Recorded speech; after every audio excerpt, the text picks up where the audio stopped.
Imagine an AI that can learn a highly complex task from just a single example. Oh, yeah. And it can run for weeks on a microscopic watch battery. And this is the crucial part. When it makes a life or death medical decision, it can actually show you the exact transparent math of why it made that choice. Right. No hidden logic. Exactly. Yeah. No black boxes, no billions of hidden parameters, just completely transparent logic. That is the mission for this deep dive. It's a big one. It is. We are unpacking a massive stack of research today on something called hyperdimensional computing, or HDC. You might also see the literature refer to it as vector symbolic architectures. Yes, VSA. Same thing, basically. Right. Now, as an engineer who tries to optimize literally everything in my life, I mean, I'm currently timing my T-steep to exactly 215 seconds just to maximize the tannin extraction yield without, introducing excessive bitterness. Oh, wow. 215. 215. So because of that, I fundamentally despise tech hype. But the raw metrics I'm seeing in these papers are genuinely staggering. Well, excuse me. I'm just finishing up my blackberry kale smoothie here. Right, this movie. Yeah, I really can't do solid food while we're recording. It completely ruins my cognitive flow. Naturally. But what is so fascinating about this stack of research is that HDC isn't just another incremental, minor tweak to the algorithms we are already using in Silicon Valley. It's not just a better neural net. No, not at all. It is a fundamental, ground-up rewiring of how we represent information itself. I mean, I spent 5 years studying the nervous systems of insects in the Amazon rainforest. As one does. Right. And the one glaring thing those bugs taught me is that organic nature computes in a way that is wildly, profoundly different from how our current silicon chips do. Right. HDC is the absolute closest we have gotten to capturing that biological chaos and turning it into elegant, usable math. Which perfectly sets up why you, the listener, should actually care about this. Oh, absolutely. Because if you look at our current AI landscape, deep learning neural networks are these massive, power-hungry black boxes. Just gigantic. They require entire warehouses of servers to train. They consume gigawatts of power. And when they finally make a decision, the engineers who built them often have almost no idea how the machine arrived at its conclusion. It's just a guess, really. HTC promises an entirely alternative path. But to understand how it does that, we have to start at the absolute foundation. Right, the blessing of dimensionality. Let's talk about that. How standard computing uses local bits versus how HDC uses these hypervectors. Okay, so think about standard computing for a second. It uses very precise, highly localized bits, right? A 0 or a 1. Exactly. A 0 or a 1 sitting in a very specific physical address in your computer's memory. And if a cosmic ray hits your laptop and flips that one specific bit accidentally, your whole program might fatally crash. Boom, done. HDC completely throws that entire philosophy out the window. Okay, so what does it do instead? Instead of specific fragile bits, it represents every single piece of data as a hypervector. And a hypervector essentially is just a massive array of numbers, right? A massive string of data. Typically, we are talking about 10,000 dimensions. Wait, 10,000. 10,000 data points for a single concept. And they're usually generated completely at random. Now, the geometry here gets incredibly mind-bending. I can imagine. In a normal three-dimensional space, you can only have 3 lines that are perfectly orthogonal or perpendicular to each other, the X, Y, and Z axis. Height, up, down, left, right, forward, back. But in a 10,000 dimensional space, the mathematical space expands so exponentially that almost any 2 randomly generated vectors are going to be nearly perfectly orthogonal to each other. Whoa, hold on. As a listener, visualizing 3D space is easy. But 10,000 dimensions. How should we even picture that in our heads without our brains actively breaking? You really can't visualize it spatially. It's impossible. Instead, think of it as capacity. Okay, capacity. In 10,000 dimensions, there is so much mathematical room that you can generate millions of random vectors, and none of them will overlap or interfere with each other. They remain completely distinct. Huh. From a programmer's perspective, I look at this and see a hash table with an infinitely large address space. Oh, that's a good way to look at it. For the non-programmers listening, imagine a massive parking lot where the spaces are so infinite that no 2 cars will ever accidentally try to park in the same spot. Because you have 10,000 dimensions, collisions are basically impossible. Yes, and because of that infinite parking lot, we get what's called a holographic representation. Meaning what, exactly? Meaning the concept of an apple, for instance, isn't parked in one specific spot or stored in one specific bit. The concept is smeared out across all 10,000 dimensions equally. Smeared out. I always compare this to my vintage analog synthesizers. Oh, here we go. I'm slightly obsessed, I know. I collect them, I play them at 3 a.m. Your poor neighbors. They love it. Yeah. But look, standard computing is like a digital piano playing exact, isolated MIDI notes. If the internal sensor for the C key is broken, you get absolutely no C. Right. It's binary. It works or it doesn't. Exactly, but HDC is like an analog synth. Every frequency, every circuit, the background voltage, it all hums together to create this holistic wall of sound. If one internal wire frays, the sound just gets a tiny bit fuzzier, but it's still undeniably a lush synth pad. Ah, I see. So the data is inherently robust to noise. Very robust. If you lose a few hundred dimensions out of 10,000, the overall shape or trajectory of the vector is still pointing in generally the same direction. It's statistically indestructible. Yes. But that leads to the obvious pragmatic question. Having an infinite parking lot of holographic data is great for storage, but having massive random vectors doesn't do anything on its own. How do you actually compute with noise? You use algebra. Okay. But I don't mean the calculus and continuous gradients you see in deep learning. HDC uses 3 very specific, mathematically fixed operations. Which are? Bundling, binding, and permutation. Okay, let's unpack those mechanisms, starting with bundling. Yeah. The papers also refer to this as superposition, I noticed. Yeah, bundling is how you combine multiple vectors into a single vector that remains fundamentally similar to all the original inputs. Like an average. Sort of. Imagine you take the hypervectors for 3 different pictures of a cat. You just add them all together, component by component, across all 10,000 dimensions, and then take a majority vote for each dimension. Okay.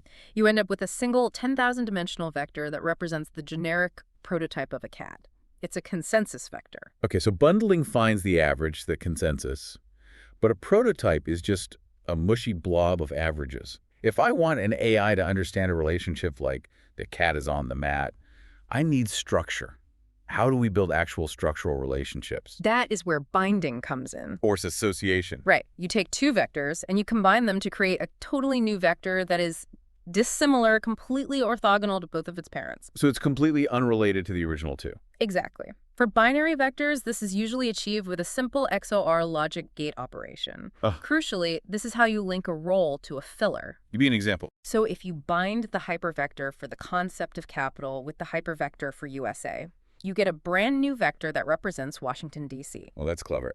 And the magic of XOR, from my old programming days, is that it's reversible. Yes. If you XOR capital in USA to get Washington, D.C., you can take that Washington, D.C. vector, XOR it with USA again, and USA essentially cancels itself out, leaving you perfectly with capital. It's completely reversible math. Yes, and that is the exact mechanism that destroys the black box problem. That is huge. Think about deep neural networks. They rely on millions of opaque, continuous weights.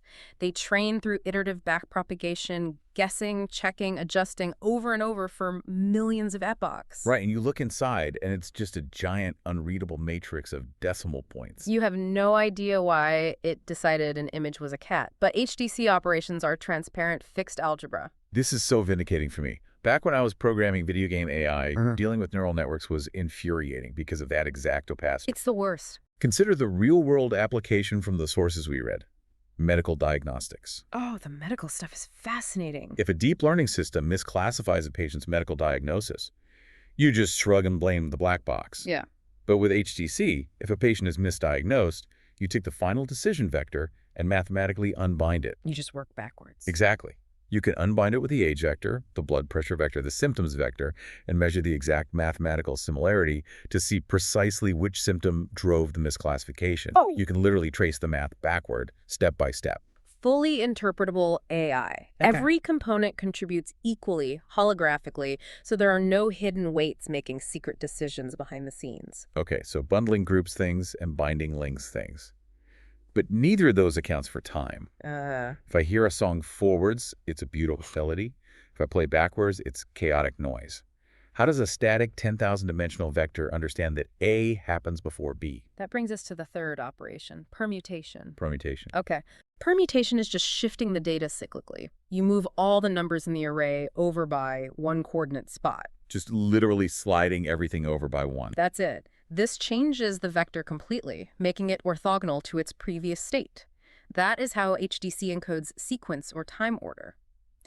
A then B is mathematically different from B than A because the permutation shifts the coordinates to represent the passage of time. But this brings up a massive red flag for me. Uh-oh. Doing all this continuous math, even reversible math, on arrays that are 10,000 dimensions long, Yeah. wouldn't that be incredibly slow and heavy? You would think so, yeah. Because when I see an array of 10,000 floats, I think immediate memory bottlenecks. I think thermal throttling on the processor. That is a completely logical assumption, but here is the brilliant twist. The operations aren't heavy floating point matrix multiplication. They aren't. No, because you are often using binary or bipolar vectors, just ones and zeros or ones and negative ones, the operations are mostly just simple bitwise additions and XORs. Ugh. Bitwise operations, just comparing ones and zeros at the lowest hardware level. It is incredibly lightweight. Modern CPUs, and specifically custom hardware like FPGAs, can do bitwise XORs across thousands of bits in a single clock cycle. It requires almost zero computational heavy lifting. Okay, well, the raw metrics from the research are what fully sold me on this. Listen to these numbers. They ran a speech recognition task using the Google Speech Commands dataset. I love this study. The HDC model hit 93.3% accuracy, but it did it using only 3.1 microwatts of power. Wow. A microwatt is a millionth of a watt. It's astounding efficiency. And it gets even more extreme. They applied HDC to EEG signals for seizure detection. It hit greater than 95% accuracy.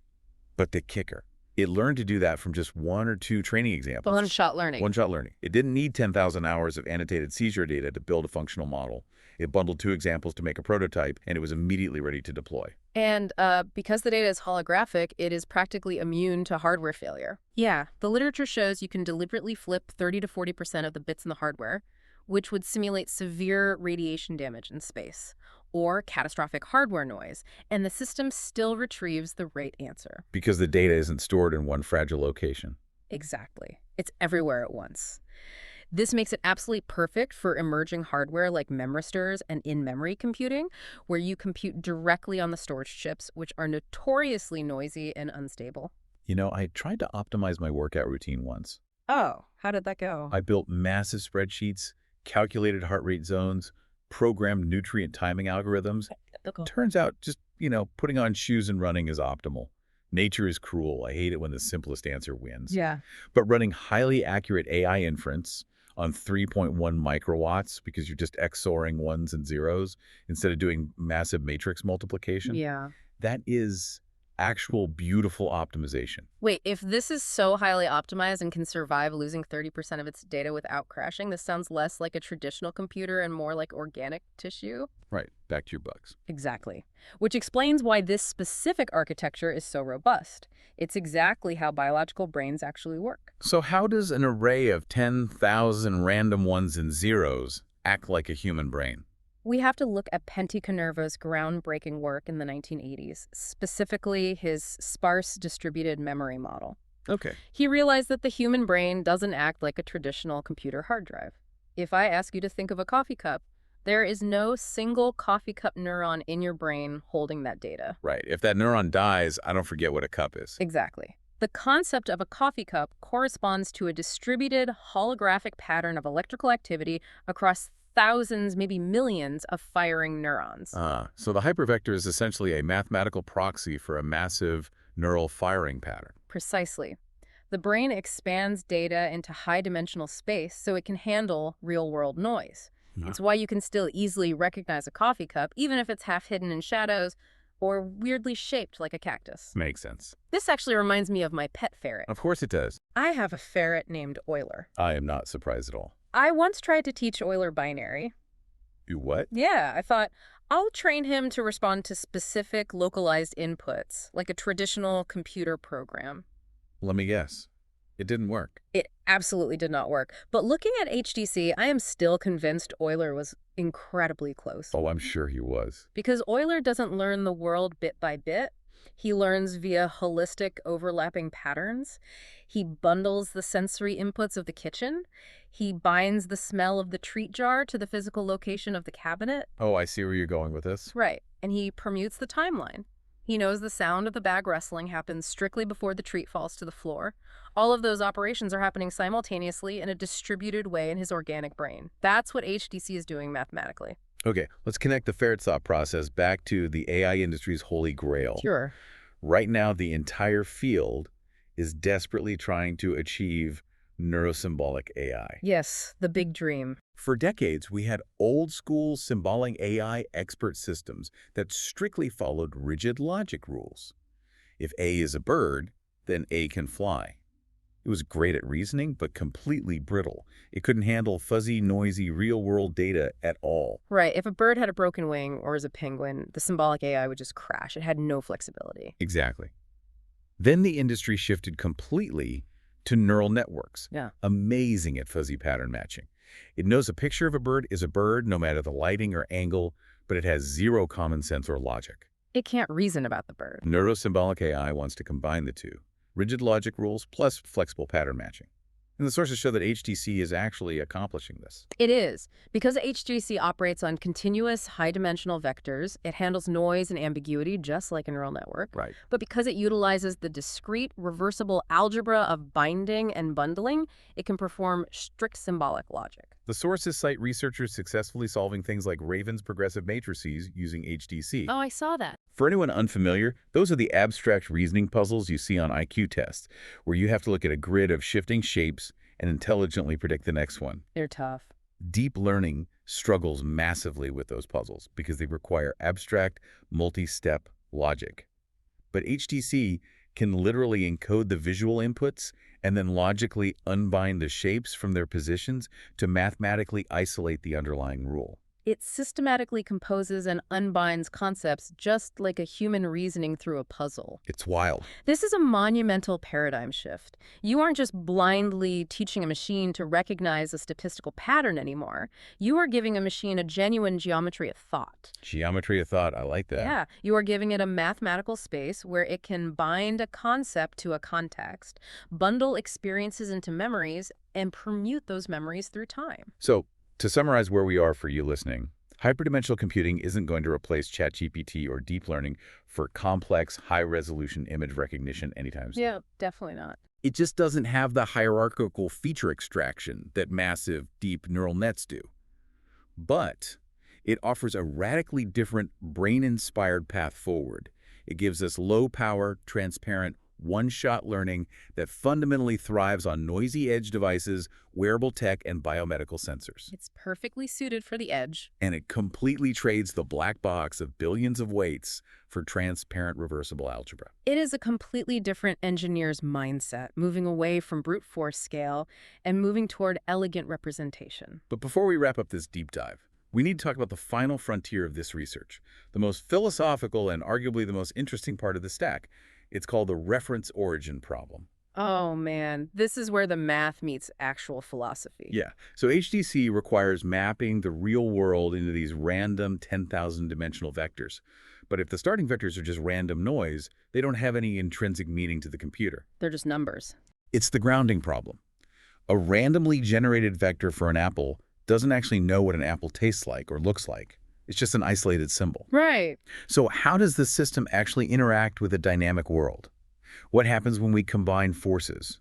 What if we train a massive deep neural network to act purely as the eyes and ears of a system learning rich perceptual embeddings from the messy real world, and then we dynamically feed those learned vectors into an HDC brain that acts as the logic and reasoning engine? That hybrid approach solves the weaknesses of both architectures. Exactly. You'd have a machine that perceives the fuzzy, noisy world with the massive pattern-matching power of a neural net, but then it takes those perceptions and reasons about them with the logic, transparency, and compositionality of a human mind. Could this hybrid approach, perceiving like a neural net, reasoning like HDC, be the actual viable key to artificial general intelligence? It just might be. It's a fascinating structural problem.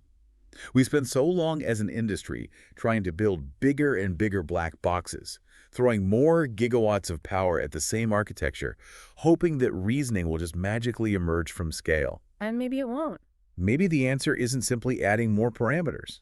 Maybe the answer is giving the machine a 10,000 dimensional space to actually hold a thought.